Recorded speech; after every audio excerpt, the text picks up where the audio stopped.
After மேரேஜுக்கு அப்புறம் பொண்ணுங்களோட லைஃப் ரெண்டே 2 வெரைட்டி தான் அப்படின்னு நான் வந்து கோபிநாத் அவங்களோட ஒரு ஷோ பார்த்தேன்.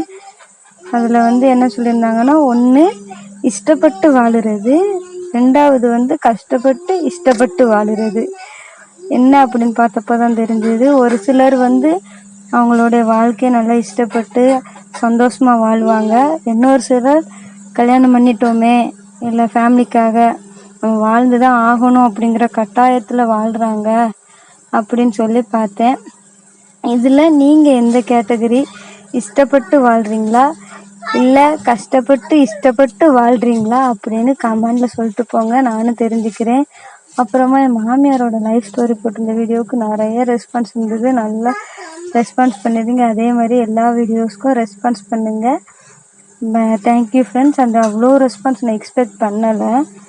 அதுக்கப்புறமா இன்றைக்கி வந்து மார்னிங் தாளித்த சாதம், அப்புறம் ஆஃப்டர்நூனுக்கு வந்து முருங்கைக்காய் நிறையா இருந்தது. ஸோ அதையும் போட்டு புளிக்குழம்பு தான் வச்சேன்.